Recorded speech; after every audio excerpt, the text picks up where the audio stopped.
एक बड़ी खबर के साथ शुरुआत करें। 4 आतंकवादियों को गिरफ्तार किया गया। इसी वक्त ये खबर मिल रही है, अलकायदा से जुड़े 4 आतंकवादी भारत से पकड़े गए हैं। ये एक दिल्ली से भी पकड़ा गया है। बड़ी खबर है, ये किसी बड़ी आतंकी साजिश की तरफ इशारा। एटीएस ने प्रेस कॉन्फ्रेंस की। गुजरात एटीएस ने अलकायदा से जुड़े जिन 4 आतंकवादी के संदिग्धों को पकड़ा गया है, 2 गुजरात से, एक दिल्ली से, एक नोएडा से। नोएडा से अलकायदा का संदिग्ध आतंकवादी, एक दूसरा एक दिल्ली से। ये अच्छा तस्वीरें भी आप देख पा रहे हैं। दरअसल गुजरात एटीएस की तरफ से, गुजरात एटीएस इसको बहुत बड़ी कामयाबी बता रही है।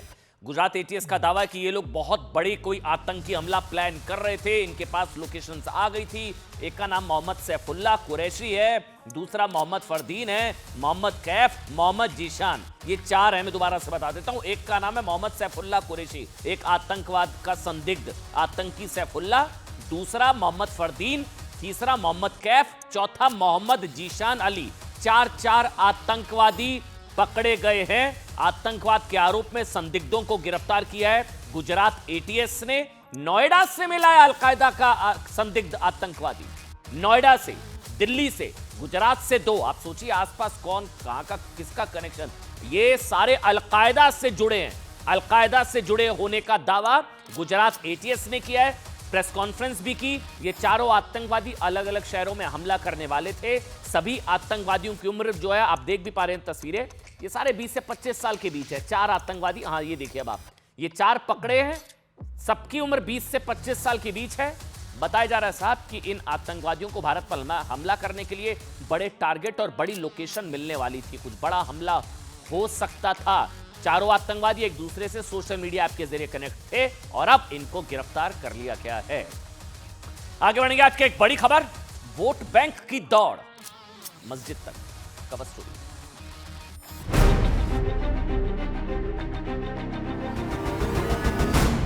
आस्था सकारात्मक है, आस्था जोड़ती है और हर जोड़ने वाली चीज से भारतीय जनता पार्टी चिढ़ती है।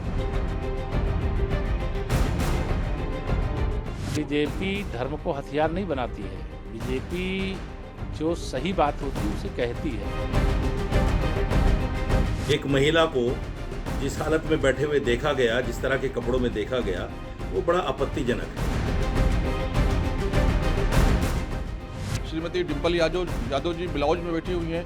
उनका पीठ दिख रहा है, उनका पेट दिख रहा है, उनके सर पर दुपट्टा नहीं है और किस प्रकार से वहाँ लोग हंसी मजाक कर रहे हैं। ये बिल्कुल इस्लाम के भावनाओं को आहत करने वाला है। मस्जिद में दुनिया की बातें करना और दुनियादारी, राजनीति की तकरीर करना, भाषणबाजी करना, ये सब इस्लाम को नुकसान पहुंचाने वाली बातें हैं। आपको नमाज पढ़नी, आप भी आ जाओ, बैठ जाओ। आपको भी कमरे में बैठना, उनके कमरे में बैठ जाओ। उसमें आपको इतनी परेशानी क्यों हो गई?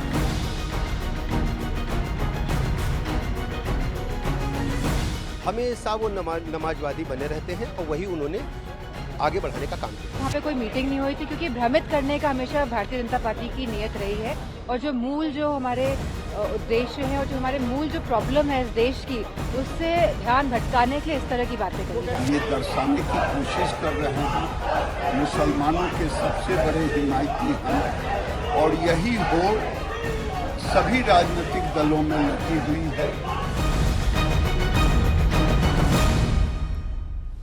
चलिए आज आपको सबसे पहले भारत के न्यूज स्पेस में ये वो तस्वीर है साहब जिसकी पूरा दिन आज चर्चा रही है। ध्यान से देखिएगा, चेहरे आपको नजर आएंगे। ये तस्वीर सबसे ज्यादा विवाद, बवाल, बहस, राजनीतिक टकराव, धर्म युद्ध, कुछ भी कह लीजिए, अखिलेश यादव और उनकी टीम की ये तस्वीर है। ये तस्वीर, ये दिल्ली के संसद भवन के पास एक मस्जिद है।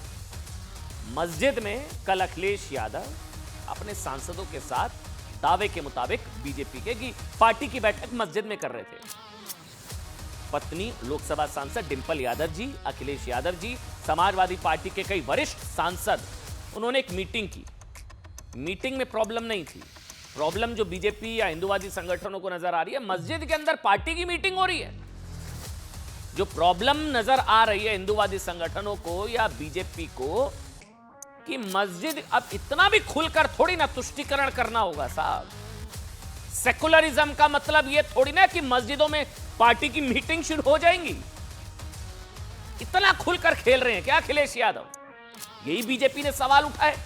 मतलब इसी कुछ छुपाने का नहीं है, आप कोई छुपाने की कुछ जरूरत नहीं है। मस्जिद के अंदर पार्टी की मीटिंग। इस तस्वीर के बाद बीजेपी और हिंदूवादी संगठनों की यही आपत्ति है साहब। कह रहे हैं कि ये अखिलेश यादव जी का असली चेहरा है। वैसे तो चेहरा वो छुपा ही नहीं रहे हैं, वो तो कहां कह रहे हैं मस्जिद में मीटिंग हो रही है साहब, क्या बुराई है? मस्जिद में पार्टी की बैठक करने वाले समाजवादी नहीं, वो लोग नमाजवादी हैं, ये कह रही है बीजेपी, जो सेकुलरिज्म के नाम पर हिंदुओं से समाजघात कर रहे हैं। ये असली चेहरा है। अच्छा, बीजेपी के नेता केशव प्रसाद मौर्य, उन्होंने अखिलेश यादव के खिलाफ यहां तक लिख दिया साहब कि वो मस्जिद तो गए लेकिन जालीदार टोपी ले जाना भूल गए। ये पोस्ट, जालीदार टोपी नहीं पहनी उन्होंने। बीजेपी ने कहा कि संसद परिसर के पास एक मस्जिद में राजनीतिक बैठक करने वाले ये वही अखिलेश है। दिखाइए वो तस्वीर, जिन्होंने पहले राम मंदिर का विरोध किया। अच्छा हाँ, ये बीजेपी क्या करे, राम मंदिर से दूरी, मस्जिद जाना जरूरी या मजबूरी, तुष्टीकरण की मजबूरी। इसलिए सवाल उठ रहे हैं कि वोट बैंक की दौड़ मस्जिद तक, राम मंदिर से दूरी। मतलब राम मंदिर के खिलाफ केस लड़ने वाले कपिल सिब्बल को राज्यसभा किसने भेजा? राम मंदिर वाले मामले में उसके खिलाफ केस लड़ने वाले कपिल सिब्बल को राज्यसभा किसने भेजा? समाजवादी पार्टी। राम मंदिर उद्घाटन से चिढ़कर कार्यक्रम का बहिष्कार किसने किया? समाजवादी पार्टी। अखिलेश, राम मंदिर अब तक कौन से नेता नहीं गए? अखिलेश यादव। राम मंदिर राजनीतिक प्रोजेक्ट है, किसने कहा? समाजवादी पार्टी। समाजवादी पार्टी के नेताओं ने यहां तक कहा था कि राम मंदिर उद्घाटन कार्यक्रम जो है वो बीजेपी का कार्यक्रम है। मतलब मंदिर पर राजनीति नहीं होनी चाहिए, है ना? यही पिच थी, यही लाइन थी समाजवादी पार्टी की कि मंदिर और पॉलिटिक्स दूर, धर्म और सियासत को अलग करिए ना साहब। मंदिर, पॉलिटिक्स, मंदिर में नेता क्या कर रहे हैं, यही सवाल उठा रहे थे। ये देखिए, मस्जिद जाना जरूरी, मतलब मस्जिद में पार्टी की बैठक हो सकती है, मंदिर में नेता नहीं जा सकते हैं। मोदी के उद्घाटन कर रहे हैं, मोदी वहां पर क्या कर रहे हैं, बीजेपी के नेता क्या कर रहे हैं? मतलब राम मंदिर का बॉयकॉट क्यों? क्योंकि अभी तक गए नहीं ना अखिलेश यादव जी राम मंदिर, तो एक तरीके से बॉयकॉट ही हुआ। वाली अखिलेश यादव की पार्टी, मस्जिद में पार्टी की बैठक हो रही है, मस्जिद में पार्टी की बैठक, कितना खुलकर साहब, लाइन क्लियर है, कोई मतलब कोई इफ एंड बट नहीं, कोई लाइन कंफ्यूजन नहीं है साहब, कंफ्यूजन है ही नहीं। अच्छा, अखिलेश यादव के चाचा रामगोपाल यादव ने याद है क्या कहा था? बेकार का मंदिर, बेकार का मंदिर। मस्जिद में पार्टी की बैठक लेकिन राम मंदिर बेकार का। राम मंदिर से दूरी बनाने वाले अखिलेश यादव पूरी राजनीतिक पलटन के साथ मस्जिद पहुंचे। अच्छा, कई सांसद दिखाइए, मैं आपको बताऊंगा इस बैठक में कौन कौन है। देखिए, इस बैठक में अखिलेश यादव और उनकी पत्नी डिंपल यादव है। डिंपल यादव के अलावा समाजवादी पार्टी के सांसद छोटे लाल, ये आ गई तस्वीर। अच्छा, नाम भी आएंगे, पढ़िएगा। समाजवादी पार्टी के सांसद छोटे लाल जी हैं, डिंपल यादव जी हैं, अखिलेश यादव जी हैं, धर्मेंद्र यादव हैं, मोहिबुल्लाह नदवी हैं और जियाउर रहमान बर्क हैं, आनंद भदौरिया हैं, इकरा हसन हैं, वीरेंद्र सिंह हैं, उत्कर्ष माथुर भी। मतलब पूरी पार्टी की बैठक चल रही थी। आप बीजेपी कह रही है समाजवादी पार्टी की संसद जो है मस्जिद में बैठी, मस्जिद के अंदर बैठक। जब हमने पता किया ये तस्वीर फिर बाहर कौन लाया, ये तो फिर बीजेपी लाई होगी, कोई बीजेपी ने लीक की होगी तस्वीर। तो क्योंकि समाजवादी पार्टी अगर मस्जिद के अंदर बैठक कर रही है तो वो थोड़ी ना बताएगी, क्योंकि भाई आलोचना तो होगी कि राम मंदिर का विरोध किया था और मस्जिद के अंदर बैठक कर रहे हो। तो ये तस्वीर कहां से आई? ये बाहर हमने जब पता किया तो पता लगा कि खुद समाजवादी पार्टी ने जारी की है तस्वीर। मस्जिद में इस समाजवादी बैठक की तस्वीर खुद सांसद धर्मेंद्र यादव जी ने पोस्ट की थी। अच्छा, इसमें एक पेंच है, हालांकि पोस्ट में धर्मेंद्र यादव ने झूठी जानकारी, अच्छा ये पोस्ट की थी उन्होंने तस्वीर, उन्होंने पोस्ट करते हुए लिखा कि समाजवादी पार्टी की यह बैठक रामपुर से माननीय सांसद मोहिबुल्लाह नदवी जी के दिल्ली आवास पर हुई। ध्यान से सुनिएगा जो उन्होंने पोस्ट किया, हाँ आप पढ़ भी पा रहे होंगे। उन्होंने लिखा कि ये जो बैठक है समाजवादी पार्टी की, वो रामपुर से सांसद हैं मोहिबुल्लाह नदवी जी, उनके दिल्ली घर में हुई, दिल्ली आवास। अब पकड़ा गया ना। फैक्ट ये है कि जिस मस्जिद में समाजवादी पार्टी की बैठक हुई, मोहिबुल्लाह नदवी उस मस्जिद के इमाम हैं। मतलब समाजवादी पार्टी की बैठक मस्जिद में हुई। अच्छा, हुई तो हुई, क्या प्रॉब्लम है? बीजेपी कह रही है बड़ा बवाल है, क्यों है? मंदिर का तो विरोध करते थे। समाजवादी पार्टी की बैठक मतलब मस्जिद में बैठक ऐसे वक्त में भी हुई है जब कावड़ यात्रा चल रही है और कावड़ियों को लेकर तो साहब समाजवादी पार्टी के नेताओं ने जो मन में आया वो बोला, जो मन में आया वो बोला। कावड़ यात्रा, कावड़ियों के खिलाफ जहर उगला साहब, आपत्तिजनक अपमानजनक टिप्पणी की। एसटी हसन कावड़ियों की तुलना आतंकवादियों से कर चुके हैं। याद है आपको, अमीर जमई ने कहा था कावड़ यात्रा में लुच्चे लफंगे गुंडे शामिल हैं। समाजवादी पार्टी के विधायक इकबाल महमूद ने तो लक्ष्मण रेखा लांघ दी थी। कावड़िए शिवभक्ति गुंडे मवाली हैं। राजीव राय वो तो कह रहे थे किसके पास टाइम है, बेरोजगार जाते हैं कावड़ यात्रा, कावड़ लेने बेरोजगार जाते हैं। ये सब बयान आपको। बीजेपी का कहना है कि अखिलेश यादव और समाजवादी पार्टी की लाइन एकदम क्लियर है। बीजेपी ने कहा है साहब कि राम मंदिर का बहिष्कार करके, कावड़ियों को गाली देकर और मस्जिद से में राजनीतिक बैठक करके अखिलेश यादव ने क्लियर मैसेज दे दिया। समाजवादी नहीं, नमाजवादी पार्टी के अध्यक्ष हैं। दूसरी ओर अखिलेश यादव ने कहा साहब कि आस्था तोड़ती नहीं जोड़ती है। बीजेपी को हर उस चीज से प्रॉब्लम है जो जोड़ने का काम करती है। सुनिए। बीजेपी नकारात्मक लोगों के एक समूह है, आस्था सकारात्मक है, आस्था जोड़ती है और हर जोड़ने वाली चीज से भारतीय जनता पार्टी चिढ़ती है। उनको नकारात्मकता चाहिए, आस्था सकारात्मक लोगों के साथ है, आस्था जोड़ती है, आस्था भाईचारा लाती है। आप आस्था आपस में प्रेम व्यवहार सम्मान बढ़ाते हैं। समाजवादी पार्टी के मुखिया, समाजवादी पार्टी हमेशा संविधान का उल्लंघन करते रहते हैं। भारतीय संविधान स्पष्ट कहता है कि राजनीतिक कार्यों के लिए हम धर्म का इस्तेमाल नहीं करेंगे और उनका संविधान पर कोई भरोसा नहीं है। हमेशा वो नमाजवादी बने रहते हैं और वही उन्होंने आगे बढ़ाने का काम किया है। अच्छा, आप जानते हैं मस्जिद में समाजवादी पार्टी की इस बैठक को लेकर सवाल ये भी उठ रहे हैं कि मस्जिद में पार्टी की बैठक करने वाले नेताओं से अब क्या सेकुलर होने की उम्मीद की जा सकती है। अच्छा, सेकुलर क्या होता है? सेकुलर मतलब सभी धर्मों को साथ लेकर चलना। जब पार्टी की बैठक ही एक धर्म विशेष के धार्मिक स्थान पर होगी तो उससे सेकुलर होने की उम्मीद की जा सकती है क्या? क्या इन्हीं बैठकों के लिए समाजवादी पार्टी यूपी विधानसभा में नमाज रूम खोलने की मांग कर रही थी क्या? अच्छा, और सिर्फ बीजेपी या हिंदू धर्मगुरु ही नहीं साहब, आप जानते हैं कई मुस्लिम धर्मगुरु और मौलाना भी मस्जिद में मीटिंग को लेकर अखिलेश यादव पर भड़के हुए हैं। उल्टा पड़ गया ये वाला दाव। और सुनिए, बड़ी दिलचस्प होगी ये खबर। ये जो दाव चला मस्जिद में बैठक का, सोचा मैसेज चला जाएगा, उल्टा पड़ गया। मौलाना भड़क गए हैं। बरेली के मौलाना हैं शाहबुद्दीन रिजवी, कह रहे हैं कि मस्जिद के अंदर राजनीतिक मीटिंग करना ये शरिया के खिलाफ है। वो तो इंप्रेस करना चाह रहे थे, तुष्टीकरण करना चाह रहे थे, मैसेज देना चाह रहे थे, ये दाव उल्टा पड़ गया। कह रहे हैं कि शरिया के खिलाफ है बैठक। ये मस्जिद के अंदर क्यों हो रही है पार्टी की बैठक? समाजवादी पार्टी के सांसद मौलाना मोहिबुल्लाह नदवी को मुसलमानों से माफी मांगनी होगी। ये मैं नहीं कह रहा हूं, इन्होंने कहा। कह रहे माफी मांगे समाजवादी पार्टी के नेता। कह रहे हैं कि अगर माफी नहीं मांगी तो समाजवादी पार्टी के खिलाफ मुसलमान देश भर में प्रदर्शन करेंगे। उल्टा पड़ गया दाव। आप सोचिए, तो मुसलमानों के बीच हिट होने गए थे, ये तो हिट विकेट हो गए। ऑल इंडिया इमाम एसोसिएशन के अध्यक्ष हैं मौलाना साजिद रशीदी, कह रहे मस्जिद में मीटिंग को लेकर डिंपल यादव के कपड़ों पर ही आपत्ति जता दी। मौलाना रशीदी ने कहा कि मस्जिद में डिंपल यादव जी का हिजाब नहीं पहनना आपत्तिजनक है।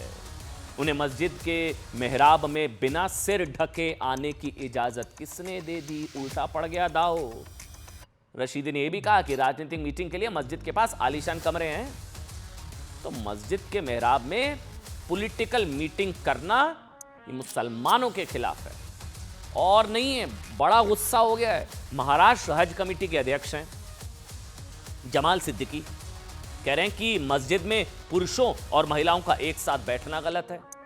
इसके अलावा जिस तरह डिंपल यादव बिना बुर्के या हिजाब के मस्जिद में आई, वो कह रहे हैं वो मस्जिद के नियमों से खिलवाड़ है और मुसलमानों की भावनाओं को चोट पहुंचाने वाला है। हालांकि कांग्रेस के सांसद इमरान मसूद ने कहा है कि डिंपल यादव जी के मस्जिद जाने में या बुर्का ना पहनने में कुछ भी गलत नहीं है। सुन लीजिए एक बार। मस्जिद में दुनिया की बातें करना और दुनियादारी, राजनीति की तकरीर करना, भाषणबाजी करना, ये सब इस्लाम को नुकसान पहुंचाने वाली बातें हैं।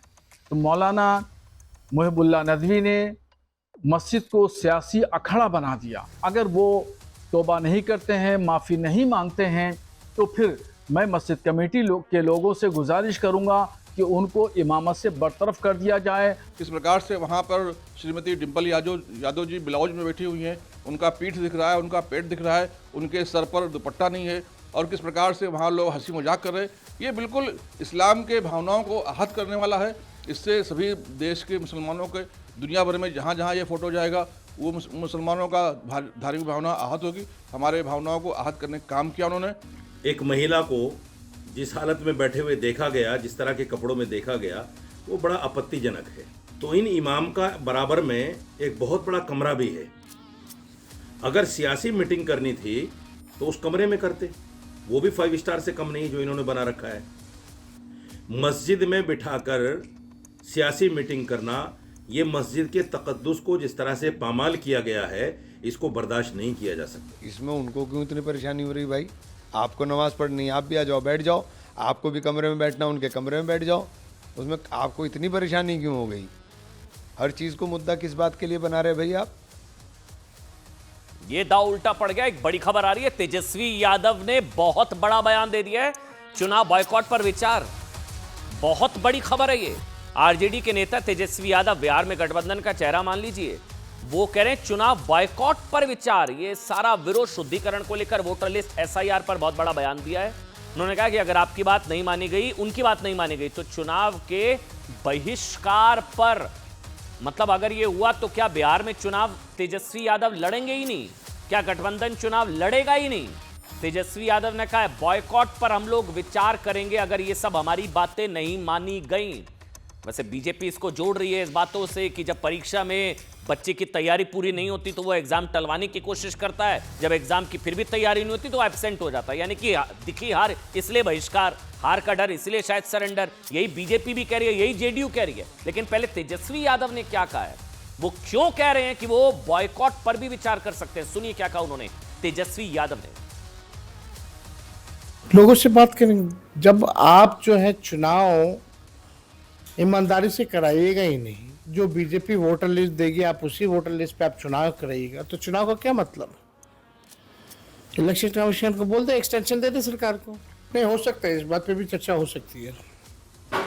वो हम लोग देखेंगे कि जनता क्या चाहती है और सब लोगों का क्या राय है। अगर ऐसा करना पड़े, जब आप बेईमानी से सब कुछ आप तैयार कर रखे कि उसको इतना सीट देना, उसको इतना सीट देना है, तो चुनाव ही मत कराओ। तो इस पर देखा जाएगा क्या करना। हताशा, निराशा की स्थिति कि चुनाव बहिष्कार पर भी निर्णय लेंगे। अरे जनता ने तो बहिष्कार कर करके आपको लोकसभा में 4 सीट पर लॉक कर दिया, तो अब तो निश्चित रूप से जैसे पिछड़े अल्पसंख्यक का जमीन लिखवा करके उनको आपने जमीन से बेदखल कर दिया, तो आपकी पार्टी बिहार में राजनीति से बेदखल होने की आशंका के चलते आप यह कह रहे हैं कि हम इस पर विचार करेंगे कि वोट के मामले में, चुनाव लड़ने के मामले में। तेजस्वी यादव को यह बयान देने की नौबत क्यों आई, मैं कुछ आंकड़ों के जरिए आपको समझाऊंगा, लेकिन बीजेपी का भी रिएक्शन आ गया इस पर। बीजेपी की तरफ से प्रदीप भंडारी, उन्होंने एक पोस्ट किया। उन्होंने लिखा है साहब कि चेहरे पर घबराहट, माथे पर पसीना, जबान पर लड़खड़ाहट, हाव भाव में छटपटाहट। ये पोस्ट, और उन्होंने चुनाव का बॉयकॉट वाला एक वीडियो पोस्ट किया जिसपे प्रदीप भंडारी लिख रहे हैं, वो कुछ शेरो शायरी कर रहे हैं। वो लिख रहे हैं कि चेहरे पर घबराहट, माथे पर पसीना, जुबान पर लड़खड़ाहट, हाव भाव में छटपटाहट। ये सब बता रहा है कि जनता के बीच जमीन खिसक चुकी है। अब 90 का वो दौर भी नहीं है कि बूथ लूट लेंगे। होने वाली हार से अपना कपार बचाने का अब एक रास्ता बॉयकॉट का भी तो नहीं तलाशा जा रहा। दिखी हार, क्या इसीलिए चुनाव का बहिष्कार या कुछ और वजह है? अब बात इसी की करेंगे।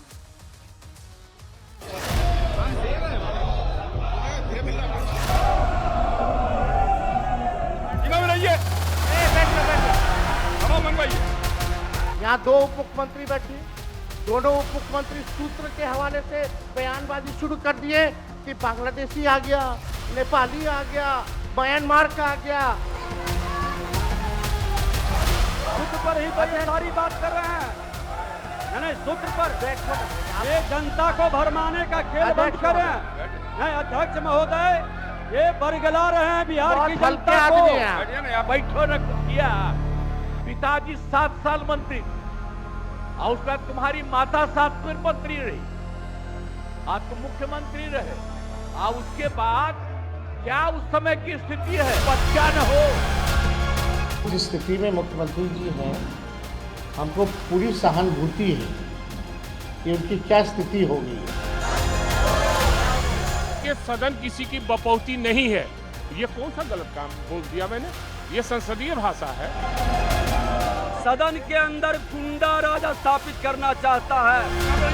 अब शब्द का प्रयोग किए जो कि कदापि किसी भी विधानसभा सदस्य को उचित नहीं लगता है। अब इसको ऐसे समझिए साहब, तेजस्वी यादव बॉयकॉट की बात कर रहे हैं कि मैं चुनाव ही नहीं लड़ूंगा। वो काले कपड़े पहनकर विधानसभा पहुंच रहे हैं। इसी बीच चुनाव आयोग के जो आंकड़े आए हैं ना, वो शुद्धिकरण विरोधियों का सर दर्द बढ़ा सकता है। एसआईआर वाला सर दर्द, एसआईआर सर दर्द बढ़ा सकता है, क्योंकि अब यह तय हो गया, सुनिए, 52 लाख वोटर्स के नाम कटने जा रहे हैं। बल्कि आंकड़ा मुझे अभी अभी पता लगा है, 56 लाख पहुंच गया है। अभी अभी मुझे पता लगा है ये आंकड़ा जो है अब इसी का जो लेटेस्ट है वो 56 लाख पहुंच गया है। मतलब 56 लाख वोटर्स में से 20 लाख वोटर्स ऐसे हैं जिनकी मृत्यु हो चुकी है, 20 लाख। 28 लाख मतदाता ऐसे जो स्थायी रूप से कहीं और शिफ्ट हो चुके हैं, और 7 लाख मतदाता ऐसे जिनका 2 जगहों पर वोटर लिस्ट में नाम है। अच्छा, 1 लाख तो ऐसे जिनका कोई आता पता ही नहीं है। 1 लाख ऐसे वोटर जिनके बारे में कोई जानकारी ही नहीं है साहब कि वो वोटर लिस्ट में कहां से आए, कैसे घुस गए। मतलब 1 लाख वोटर, आप समझ रहे हैं, 1 लाख। कितनी विधानसभा सीटों पर खेल पलट सकता है इधर उधर। 1 लाख फर्जी, 1 लाख का पता ही नहीं, 1 लाख वोटर का पता नहीं है। सोचिए कितनी सीटों के नतीजे, ये मिस्टर इंडिया वोटर है ना, ये बदल सकते थे। अब हमें नहीं पता ये क्या, वही यही रोहिंग्या, यही बांग्लादेशी वोटर हैं क्या? 1 लाख जो शुद्धिकरण की प्रक्रिया के दौरान या तो चुनाव आयोग के सामने नहीं आए या बिहार छोड़कर निकल लिए। 1 लाख। हालांकि बिहार में शुद्धिकरण विरोधियों का सरदर्द बढ़ाने वाले इस आंकड़े में इसलिए बढ़ोतरी हो सकती है क्योंकि अभी चुनाव आयोग ना अभी 98% मतदाताओं का वेरिफिकेशन पूरा हुआ है। 98, 2% का बचा है अभी। 2% मतदाताओं का वेरिफिकेशन बचा है। लेकिन अब तक मैं फिर से बता रहा हूं, यह कंफर्म हो चुका है कि अब 52 नहीं, अब 56 हो गया है। हो सकता है आपको ग्राफिक्स 52 के दिखे, लेकिन अभी अभी आंकड़ा बढ़ा है। अब 56 लाख वोटर्स के नाम तय हो चुके हैं कि वो कटेंगे। राजनीतिक पार्टियां क्यों तिल मिलाई हुई हैं? क्यों तेजस्वी यादव कह रहे हैं मैं तो चुनाव लड़ूंगा ही नहीं, उस पर विचार करूंगा। क्यों? मैं कुछ आंकड़े बताऊंगा। क्योंकि वोटर लिस्ट से कुछ आंकड़े देखिएगा, मैं 52 लाख के हिसाब से बताऊंगा। 52 लाख लोगों के नाम कटने का मतलब क्या है? 52 लाख। बिहार की कितनी सीटें हैं? 243। जब आप 243 को 52 लाख से डिवाइड करेंगे तो हर सीट 21,000 वोट, हर सीट पर औसतन 21,000 वोट कम हो जाएंगे। 52 लाख सीटें 243 डिवाइड करिए, 21,000 के आसपास आएगा। हर सीट पर 21,000 वोटर कम कट गए। यही बात बड़े हंगामे की वजह है क्योंकि 2020 में साहब 153 सीटें ऐसी थी जिसमें हार जीत का अंतर 20,000 से कम था। मतलब 153 सीटों पर क्या नतीजे पलट जाएंगे, खेल हो जाएगा। क्या होगा? 153। मतलब ऐसे में अगर हर सीट से 21,000 वोट कटे तो कई पार्टियों का राजनीतिक गणित बिगड़ जाएगा। जो लोग जाति, धर्म या गुणा भाग करके सरकार बनाने के चक्कर में बैठे हैं, 153 सीटों में क्या होगा? पूरी प्लानिंग धरी की धरी रह जाएगी। मतलब ऐसे भी समझा जा सकता है कि 2020 के चुनाव में 153 सीटें यानी कि 63% सीटें ऐसी जिनमें जीत हार का अंतर 20,000 वोट से कम था। 153 सीटें 20,000 से कम और हर सीट पर 21,000 वोटर कम, तो 153 सीटों में क्या खेल पलट जाएगा? अच्छा, 153 छोड़िए, 80 सीटें तो ऐसी थी साहब जिसमें जीत हार का अंतर 10,000 से 20,000 के बीच था। तो क्या होगा? 41 सीटें ऐसी थी जिनमें अंतर 5,000 से 1,000 वोट के बीच था। 32 सीटें ऐसी भी थी जिनमें अंतर 5,000 से भी कम था। और बताऊं, 11 तो ऐसी थी जब 500 से 1,000 वोटों का अंतर था। मतलब 1 लाख वोटर का आता पता नहीं। हर सीट से 21,000 वोटर कम हो गए। हर सीट से 21,000 वोटर कम होना अभी के हिसाब से तय है। ये 21,000 भी है जो 52 लाख से मैं डिवाइड कर रहा हूं क्योंकि अभी का आंकड़ा 56 हो गया है। अब 56 लाख वोटर्स कम डिवाइड कीजिए जो 243 से, हर सीट से 23,000 वोटर कम, इसीलिए पसीने छूट रहे हैं, इसलिए बॉयकॉट की बात की जा रही है, क्योंकि ये वोटर तो हो सकता है बीजेपी के भी कम हो, ये जरूरी है कि आरजेडी के ही कम हो रहे हैं। इसी वजह से बिहार में कई नेताओं का एसआईआर दर्द बढ़ा हुआ है। क्या उन्हें 52 लाख या 56 लाख वोटर्स के कटने से अपने वोट बैंक के घटने का खतरा दिखाई दे रहा है? इसी को लेकर साथ संसद से लेकर बिहार विधानसभा तक पारा गर्म रहा। विपक्ष का प्रदर्शन हुआ, हंगामा हुआ, काले कपड़े, चीखम चिल्ली, बहुत कुछ। बिहार विधानसभा में विपक्ष काले कपड़े पहनकर पहुंचा। अच्छा, ये तस्वीर आज की है, मतलब नीतीश बाबू गरजे हैं आज, चाचा भतीजे के बीच जो हुआ वो मैं आपको कुछ बयान सुनाऊंगा। एसआईआर शुद्धिकरण को लेकर बिहार विधानसभा में भारी हंगामे के बीच मुख्यमंत्री नीतीश कुमार और तेजस्वी यादव के बीच तीखी बहस हो गई। वोटर रिवीजन का विरोध करते हुए नीतीश जो है सरकार पर हमले कर रहे थे, तभी नीतीश कुमार अचानक खड़े हो गए।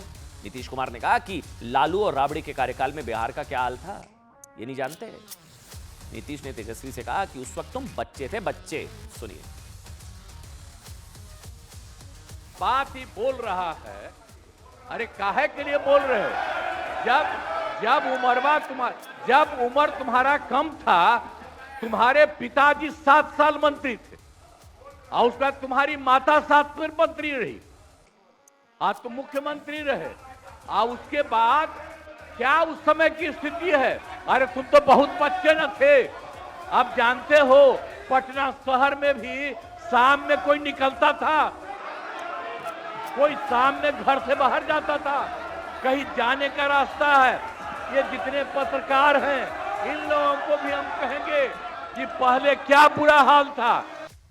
सूत्र पर भी संग्राम हो गया, सूत्र पर। जी हाँ, क्या हुआ? तेजस्वी ने अपनी बात रखने के दौरान सूत्र का हवाला दिया, जिस पर डिप्टी सीएम विजय सिन्हा भड़क गए। विजय सिन्हा ने कहा कि तेजस्वी बताएं कि उन्होंने सूत्र का क्या कहा था। क्या कहा था आपको तो याद है ना, कुछ दिन पहले तेजस्वी ने सूत्र को मूत्र बता दिया था। अच्छा, इसके अलावा यही नहीं, बिहार में शुद्धिकरण की लड़ाई अब जंगल राज से गुंडाराज होते हुए आप जानते हैं विधानसभा में तो बाप तक पहुंच गई। किसी के बाप का पता नहीं क्या क्या बाप चल रहा था सदन के अंदर। दरअसल मामले की शुरुआत बिहार विधानसभा में शुद्धिकरण पर चल रही बहस के दौरान उस वक्त शुरू हुई जब आरजेडी के विधायक हैं भाई वीरेंद्र ने सदन को लेकर एक आपत्तिजनक टिप्पणी कर दी। तेजस्वी यादव बोलने के लिए खड़े थे, इसी दौरान उन्होंने कहा कि भाई वीरेंद्र ने सदन किसी के बाप का है क्या? इसी बात को लेकर सत्ता पक्ष के लोगों ने हंगामा शुरू कर दिया। क्या हुआ सुनिए एक बार। सुनिए।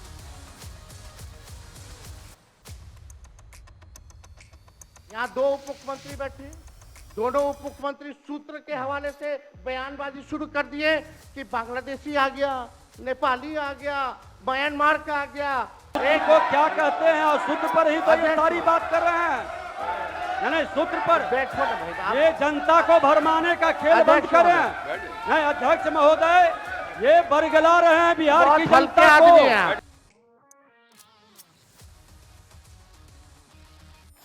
जिस तरह के भाषा का उपयोग किया और नेता प्रतिपक्ष दोबारा खड़े हो गए, और उनका एक नेता है भाई वीरेंद्र जी कहता है ये विधानसभा किसी के बाप का है। इस तरह का उसके जंगल राज के अराजकता सदन के अंदर गुंडा राज स्थापित करना चाहता है। तो भाई वीरेंद्र जी ने तो ठीक ही जवाब दिया, किसी के बाप का थोड़ी है सदन। ये सदन जनता का सदन है, जनता के लिए है, तो इसमें आपत्ति की क्या बात है? उनका नाम दिया, तो जो इन्होंने कहा, मैं अपने बयान पर कायम हूँ और मैंने बयान दिया है कि ये सदन किसी की बपौती नहीं है। मैंने कहा कि ये सदन किसी की बपौती नहीं है। ये कौन सा गलत काम बोल दिया मैंने? ये संसदीय भाषा है और संसदीय भाषा का प्रयोग नहीं किया है। अगर कल भी इन लोगों ने उदंडता का परिचय दिया, माननीय विधानसभा अध्यक्ष के ऊपर कागज का टुकड़ा फेंकना, टेबल उठाना और हमारे मार्शल को कहुनी से मारना।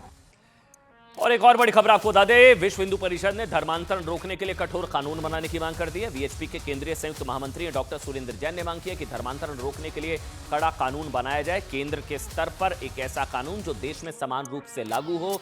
देश में धर्मांतरण का जाल बहुत तेजी से फैल रहा है। धर्मांतरण रोकना शासन व्यवस्था के लिए चुनौती बन गया है। सत्र चल रहा है, धर्मांतरण रोकने के लिए कोई इस तरह का कानून बनाया जाए, एक देश एक कानून धर्मांतरण को लेकर, जो तमाम राज्यों पर समान रूप से लागू हो। उन्होंने कहा जिन राज्यों में पहले से धर्मांतरण विरोधी कानून लागू है वहां भी धर्मांतरण कराया जा रहा है। इससे पता चलता है कि देश के लिए कितनी बड़ी चुनौती है धर्मांतरण को लेकर एक देश एक कानून कब। अब बात इसकी।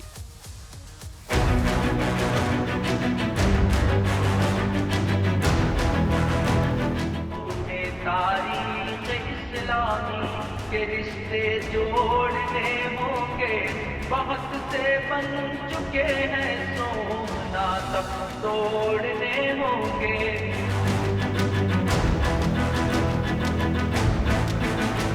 खुशबू नाम की एक लड़की के साथ क्लोज हो गई थी, तो उस लड़की ने ही इनका इस्लाम के बारे में बताया। सर ऐसे ऐसे ही उस लड़की ने इनका ब्रेन वॉश कर दिया। द केरला स्टोरी है, समझ लीजिए सर वो हमारी स्टोरी है, ब्रेन वॉश कैसे किया था। शेख साइमा खुशबू जो मार्कशीट एज पर मार्कशीट जो न्यूज़ में देखा हमने कि झांगू बाबा की राइट हैंड मदर सिद्दीकी है, तब हम थोड़ा आशा जागी कि हमारी सिस्टर मिल सकती है, नहीं मिल सकती है। 6 प्रदेशों में साइमल्टेनियस दबिश देकर के 10 लोगों को गिरफ्तार किया गया है। अवैध धर्मांतरण का यह मोडस ऑपरेंडी ISIS 2 महीने पहले एनआईए ने कोर्ट में बताया था कि 2047 की डेट तक भारत को इस्लामिक स्टेट बनाने की साजिश हो रही है। इस साजिश के पीछे PFI, सिमी जैसे कई कट्टरपंथी संगठन हैं जो भारत का धार्मिक चरित्र बदलना चाहते हैं, पूरे देश में शरिया लागू करना चाहते हैं। लेकिन इस मुद्दे पर देश में जबरदस्त राजनीतिक सन्नाटा है, जबकि देश में लगातार ऐसे मामले आ रहे हैं जिससे पता चल रहा है कि भारत में किस तरह धर्मांतरण की लैंडमाइन बिछाई जा चुकी है, किस तरह धर्मांतरण के बारूद पर है भारत। 2 बड़े मामले यूपी से ही आ चुके हैं। आगरा वाला मैंने आपको बताया था, बलरामपुर वाला, बलरामपुर का बगदादी छांगुर पीर का, जिसने भारत में हिंदू बेटियों के धर्मांतरण के लिए पूरा रेट कार्ड तय किया हुआ था और एक पूरी फोर्स तैयार की थी। दूसरा आगरा वाला अब्दुल रहमान। 2 मामले, कई जो है हिंदुओं को ब्रेन वॉश करके मुसलमान बना चुका था आगरा बलरामपुर, फिर कन्वर्ट हुए हिंदू ही बाकी हिंदुओं को कन्वर्ट करने में लगे हुए थे। अब्दुल रहमान गैंग को उसके लिए दुबई, लंदन समेत कई देशों से अरबों की फंडिंग मिल रही थी। 2 केसेस। आज की बात करिए आगरा के अब्दुल रहमान गैंग को लेकर आज जो चौंकाने वाली जानकारी मिली है ना, वो ये है कि अब्दुल रहमान ने दिल्ली को धर्मांतरण की राजधानी बना रखा था। दिल्ली में ही वो लव जिहाद या अन्य तरीकों से ब्रेन वॉश करके लाई गई बेटियों को मुसलमान बनाता था। अब्दुल को जब उसके दिल्ली वाले ठिकाने से गिरफ्तार किया गया तो वहां पुलिस को एक पीड़ित लड़की मिली। सुनिएगा, ये पीड़ित लड़की हरियाणा के रोहतक की रहने वाली थी। ये लड़की कुछ दिन पहले अपने घर से गायब हुई। हरियाणा के रोहतक की रहने वाली लड़की अपने घर से गायब हुई। दिल्ली से लाकर अब्दुल रहमान ने लड़की का धर्म बदलवाया और फिर जबरन उसका निकाह करा दिया। पीड़ित लड़की ने बताया कि अब्दुल अब तक कई हिंदू बच्चियों को मुसलमान बनाकर उनका निकाह करवा चुका है।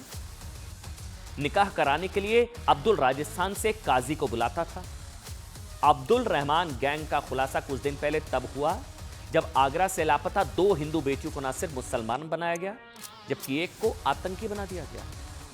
मैं बार बार कह रहा हूं, धर्मांतरण के बारूद पर है भारत साहब। हम लोग भी बोलते हैं कि देश में इस तरह का एक धर्मांतरण को रोकने के लिए केंद्रीय स्तर पर एक ऐसा कानून जो सभी राज्यों पर समान रूप से लागू हो, उसकी जरूरत है। आप जानते हैं इसके बाद यूपी पुलिस ने 6 राज्यों में मिशन अस्मिता चलाकर अब्दुल गैंग के 11 आरोपियों को गिरफ्तार किया। 11, उनमें से एक आरोपी का नाम मोहम्मद अली था। वो मोहम्मद अली कन्वर्ट होने से पहले पीयूष पवार था। 11 पकड़े, 7 कन्वर्टेड थे, 7 पहले हिंदू थे, वही चला रहे थे पूरा ये रैकेट। जो पीयूष पवार था पहले, वो मोहम्मद अली बन गया। उसके धर्मांतरण को लेकर सबसे चौंकाने वाली जानकारी यह है कि पीयूष को मुसलमान बनाने के लिए हनी ट्रैप का इस्तेमाल किया गया था। लव जिहाद का शिकार हुआ पीयूष ने बताया, अब तो कोई और नहीं, वो तो खुद बता रहा है। पीयूष ने बताया कि कुछ साल पहले उसकी सना अहमद नाम की एक लड़की से उसकी मुलाकात हुई। सना अहमद। सना ने पीयूष को फंसाया, शर्त रखी कि शादी के लिए उसे इस्लाम कबूल करना पड़ेगा। पीयूष धर्म परिवर्तन के लिए मान गया तो सना ने उसे धर्म परिवर्तन के लिए दिल्ली में कलीम सिद्दीकी के पास भेजा। अब कलीम सिद्दीकी कौन है? कलीम सिद्दीकी वही है जो कन्वर्टेड उमर गौतम के साथ मिलकर दिल्ली में धर्मांतरण का बड़ा रैकेट चला रहा था। ये सब कनेक्टेड है एक दूसरे से।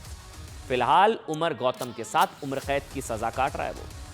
धर्मांतरण के बाद पीयूष मोहम्मद अली बन गया, लेकिन जिसके लिए उसने इस्लाम अपनाया वो सना उसके धर्म परिवर्तन के बाद गायब हो गई। टारगेट पूरा। मोहम्मद अली बने पीयूष की शादी एक मुस्लिम लड़की से कराई गई और दूसरे हिंदुओं के धर्मांतरण में उसे इस्तेमाल किए जाने लगा। ये सब फिल्मी कहानी नहीं है, ये आपको लग रहा हो ये सब रील वाली कहानी जो केरल स्टोरी में दिखाया, ये यहां पर सिर्फ हिंदू लड़कियां नहीं, हिंदू लड़कों के साथ भी ये सब चल रहा है खेल। ये तो कहानियां ये जो जिनके साथ हुआ वो लोग हैं ना, ये जो पकड़े गए 11-7 कन्वर्टेड, ये खेल चल रहा है गली गली केरल स्टोरी। लेकिन गिरफ्तारी के बाद पीयूष कह रहा है कि उसे भी लव जिहाद का शिकार बनाया गया। अब वो फिर से वापस घर वापसी पीयूष बनना चाहता है। मुसलमान बनने के लिए मां के पैरों में गिरकर माफी मांगना चाहता है वो। अब्दुल रहमान, इस धर्मांतरण गैंग को अमेरिका, कनाडा, ब्रिटेन समेत कई मुस्लिम देशों से फंडिंग उसे मिल रही थी। यूपी के डीजीपी है राजीव कृष्ण, उन्होंने बताया साहब कि अब्दुल का गैंग लव जिहाद के जरिए लालच देकर ऑनलाइन गेम के जरिए अब तक सैकड़ों लोगों का धर्म परिवर्तन करा चुका है। सुनिए। 6 प्रदेशों में साइमल्टेनियस दबिश देकर के 10 लोगों को गिरफ्तार किया गया है, जो कि देश के विभिन्न राज्यों में विशेष तौर पर कम उम्र की लड़कियों को प्रलोभन, लव जिहाद और अन्य तरीकों से प्रभावित करके धर्मांतरण के कार्य में लिप्त थे। अवैध धर्मांतरण का यह मोडस ऑपरेंडी ISIS का सिग्नेचर स्टाइल है। अभी तक प्रारंभिक जांच में इस ग्रुप का संबंध PFI से, SDPI से और पाकिस्तान के आतंकी संगठनों से भी होने के संकेत मिले हैं।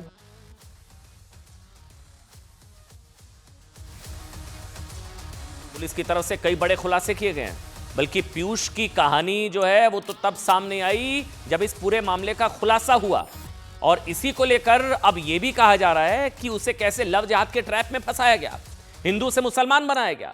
लेकिन पीयूष मोहम्मद अली बनकर जिस अब्दुल गैंग के लिए काम करता था, वो अब्दुल खुद कन्वर्टेड है। उसका नाम महेंद्र पाल था, लेकिन मुस्लिम बनने के बाद उसने धर्मांतरण रैकेट 6 राज्यों में फैला दिया। साहब मैं कह रहा हूं, जो लोग इस सिंडिकेट से जुड़े हैं उसमें पकड़े गए 11 में से 7 कन्वर्टेड हैं, यानी कि 11 में से ये पहले हिंदू थे 7। उन्हें हिंदुओं के खिलाफ धर्मांतरण की साजिश में इस्तेमाल किया जा रहा है। ये सारे नाम जो है वो आप पढ़ सकते हैं। ब्रेन वॉश किया गया और धर्मांतरण गैंग चलाने वाले कट्टरपंथियों से भी ज्यादा कट्टर और खतरनाक हो गए। नंबर 1, अच्छा सारे नाम हैं, असली नाम जो है SB कृष्णा, ये तो आयशा, ये तो सरगना थी। असली नाम इसका SB कृष्णा, गोवा से गिरफ्तार हुई। नंबर 2 अली हसन, ये शेखर रॉय, कोलकाता से पकड़ा गया। ये अबुर रहमान, ये सरगना, इसको बहुत स्ट्रांग माना जा रहा था, ये बता रहा था ये तो कई लड़कियों को फंसा चुका था। ये भी कन्वर्टेड, इसका नाम रुपेंद्र सिंह, देहरादून से। नंबर 4 मोहम्मद इब्राहिम, इसका असली नाम निकला रिठ बानिक, ये जयपुर से पकड़ा गया। नंबर 5 मुस्तफा, ये मनोज है। ये जो धर्मांतरण रैकेट चला रहे हैं, 11 में से 7 हिंदू जो कन्वर्ट हुए, 11 में से 7 हिंदू नहीं, 11 में से 7 कन्वर्टेड कह लीजिए आप, ये मनोज पकड़ा। नंबर 6 मोहम्मद अली, जिसका भी मैंने कहानी सुनाई, पीयूष पवार, वो अपनी मां के पैरों में नाक रगड़कर कह रहा है मुझे वापस आना है, मुझे वापस आना है अपने धर्म में। इसको वो सना वाली कहानी मैंने आपको सुनाई। ये पूरे मामले में पुलिस ने जो खुलासे किए हैं वो वाकई चौंकाने वाले हैं।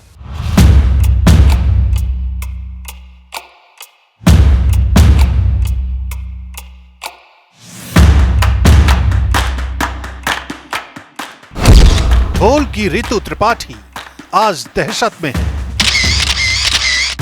आशिक बनाया आपने के स्नेहा सिसक रही है।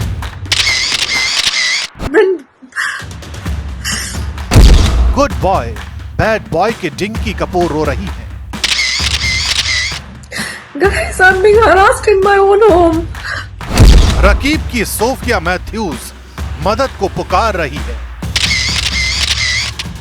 क्योंकि बॉलीवुड की तनुश्री दत्ता को टॉर्चर किया जा रहा है। उनके आंसू इस बात की तस्दीक कर रहे हैं, उनका चेहरा उनके साथ हो रही ज्यादती की गवाही दे रहा है। सोशल मीडिया पर शेयर किए गए अपने 57 सेकंड के वीडियो में तनुश्री ने खुद पर 4-5 साल से हो रहे टॉर्चर का दर्द बयां किया है। आप खुद सुनिए कैसे तनुश्री दत्ता सामने आई और बिलख बिलख कर रोने लगी। Guys, I'm being harassed in my own home. मुझे मेरे ही घर में परेशान किया जा रहा है। I just called the cops. परेशान होकर मैंने पुलिस को कॉल किया, police I. And they've asked me to come to the police station to launch a proper complaint. I'm going to probably go tomorrow, day after. I'm not well. मुझे इतना परेशान किया गया है पिछले 4-5 सालों में कि मेरी तबीयत खराब हो गई है। इसके आगे तनुश्री दत्ता ने कहा कि मैंने पुलिस को फोन किया है, वे आए और मुझे पुलिस स्टेशन जाकर शिकायत दर्ज करने को कहा। मैं शायद कल या परसों जाऊंगी क्योंकि मेरी तबीयत ठीक नहीं। वीडियो शेयर कर तनुश्री दत्ता ने मदद की गुहार लगाई।